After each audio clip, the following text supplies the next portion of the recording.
Donc bonjour à tous. Alors juste petite intro très très courte pour vous expliquer le concept du bistrot. Donc c'est une émission que je vais faire avec Julien Houry.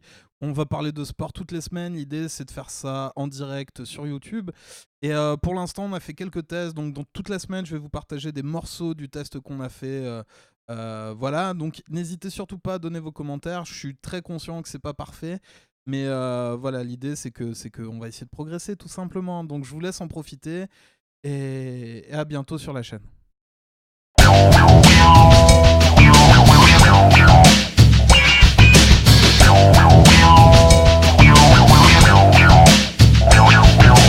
Cette histoire, personnellement, c'est des poulets que j'ai vus, pas des coqs. Hein. Des poulets samedi pour le rugby. Ah bah oui, attends, Ah, ils ont quand fait un même. bon match. Moi, je Ils ont sais fait pas, un tu sais, je regarde, super match.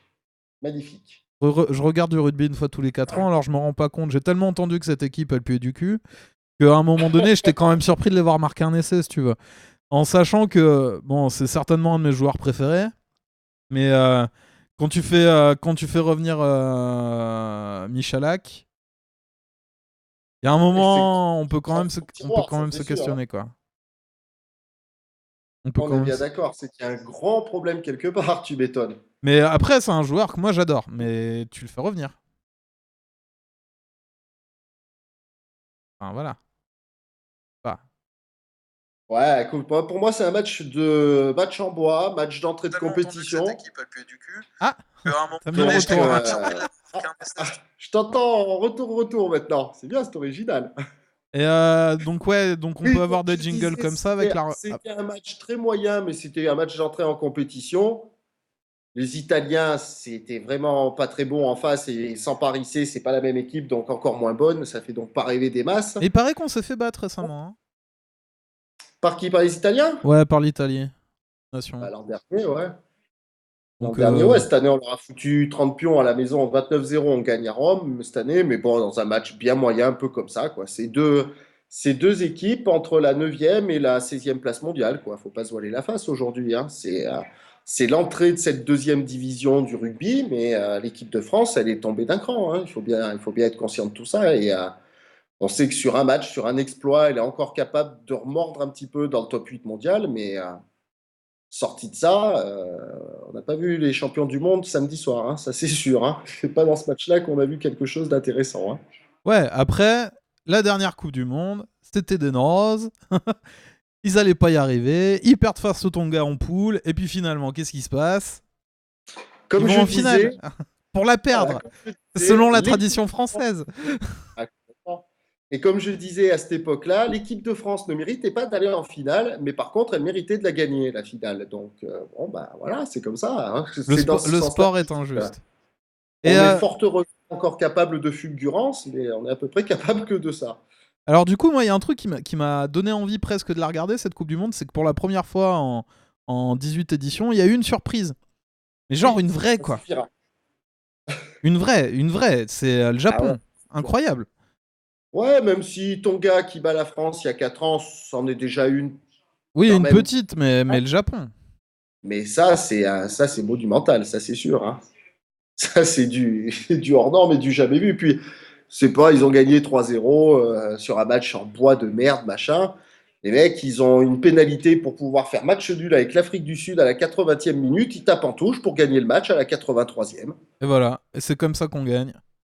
Et voilà, magnifique. Alors bon, l'équipe japonaise, c'est quand même une majorité d'autres choses que des Japonais, mais malgré tout, ce sont des gens qui vivent au Japon depuis au minimum 3 ans, hein, les critères sont toujours comme ça, et qui ont apparemment une vraie fibre japonaise et qui ont quand même des rapports avec le Japon d'une manière ou d'une autre. Donc, belle histoire quand même.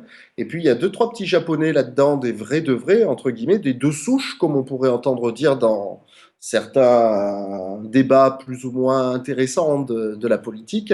Malgré tout, on a vu une belle fibre japonaise et cette équipe-là, elle peut bouger du monde quand même, hein, parce que quand tu tombes l'Afrique du Sud, tu tombes à des trois, quatre grosses équipes mondiales et Ouais, après, est-ce que ça va pas être le gros pétard mouillé comme on a vu plein de fois? C'est-à-dire que l'équipe qui fait une grosse perf en début de compétition et qui est incapable de la rééditer. complètement. Alors déjà, ce qu'il faut savoir, c'est qu'ils vont changer 6 mecs dans leur équipe pour jouer contre l'Écosse. Ah ouais. Donc, on va voir s'ils ont un petit peu de Pour des profondeur questions de de banc. papier, tu crois ou... Pardon? Pour des questions de papier, tu crois, du coup? Putain, 6, Ah c'est bah, énorme. non, bah, c'est surtout pour des questions de repos et de tout simplement. L'équipe de France a fait 13 changements, hein, pour te donner l'idée, hein, 13 pour le deuxième changements. match contre la Roumanie. Ouais. Ouais. Il n'y a que Nakaitasi et Picamol qui restent dans l'équipe par rapport à samedi, hein. C'est fou, ça. Ça, c'est dû à la proximité des matchs. Samedi, mercredi, en rugby, faut pas se voiler la face, hein. Ça tourne obligé, hein. Donc nous, on a 2 équipes, on peut le faire. Le Japon, a priori, ils en ont 6 qui doivent être à peu près pas trop loin du niveau et qui vont jouer contre l'Écosse. Mais est-ce que ces 6-là vont pouvoir apporter le même rayonnement et pouvoir battre l'Écosse? Une chose est sûre, c'est que le Japon qu'on a vu samedi aurait battu les Écossais sans problème. Maintenant, le Japon avec 6 nouveaux, est-ce que ça va battre l'Écosse qui On n'est rentre pas dans la sûr, hein. Peut-être pas compétition? de profondeur de banc ou des choses comme ça. Ah, et puis l'Écosse, c'est leur premier match, hein, ils rentrent dans la compétition, donc c'est un avantage aussi pour eux de pouvoir, Ah oui, il y a entre cette histoire guillemets, de match décalé avec des groupes à 5. complètement. Ça, Non, c'est un peu. parce que le rugby, on se croirait dans la Jupiler League, hein, à un moment donné, c'est-à-dire qu'il y a des règles quand même. C'est clair. Il y a des règles C'est quand clair. même à un moment donné. C'est quand même particulier en Coupe du Monde. Non, c'est bon, pourquoi pas, après tout, hein, mais le rugby d'une manière générale, le rugby se professionnalise peu à peu, mais 20 ans, 20 grosses années, on va dire, de professionnalisme, c'est pas encore tout à fait suffisant pour pouvoir vraiment prétendre à faire les choses bien comme il faut. Et au niveau des calendriers, c'est n'importe quoi. Au niveau des compétitions nationales, c'est n'importe quoi. Des Coupes d'Europe, c'est n'importe quoi, etc., etc., C'est le seul etc. sport où quand il y a l'équipe nationale, il n'y a plus personne en club. Et vice-versa, après, c'est impossible de faire comme en foot ou avec des trêves internationales parce que faut une semaine de repos entre deux matchs, mais c'est trop, quoi. Évidemment, ben, ou à un moment ou à un autre, tu réduis un peu l'élite française, ou tu fais sauter la Coupe d'Europe, ou tu fais sauter déjà des matchs internationaux qui n'ont plus lieu d'être, c'est-à-dire les tournées d'été, les tournées d'automne qui servent plus à grand-chose aujourd'hui. Voilà, quoi. À un moment ou à un autre, tu as plus de semaines de matchs que de semaines dans le calendrier. Donc, on fait les saisons en décalant peu à peu sur un mois de plus, ou j'en sais rien quoi, tu vois. Voilà. Ouais. Mais à l'arrivée, c'est n'importe quoi. Donc, c'est pas professionnel.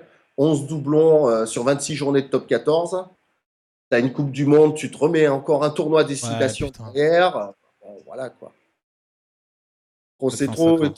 Tu arrives au quart de finale de Coupe d'Europe, tous jouent sur un match, avec l'avantage du terrain qui est si prépondérant au rugby. Déjà, tu sais pratiquement en sortant des poules qui va arriver en finale ou à quelque chose près, quoi. Donc, voilà, tu vois, tout est un peu vicié. On Ça fait donne comme des ça. compétitions qui sont pas hyper intéressantes du coup. Vu que personne Oui. joue avec son équipe, bon. Alors, ça peut être intéressant parce que ça crée de la surprise, mais au final, est-ce que c'est juste ça? Non, par contre, on est bien d'accord.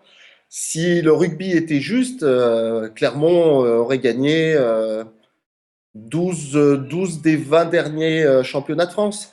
Putain, les vraies paroles d'Auvergnat.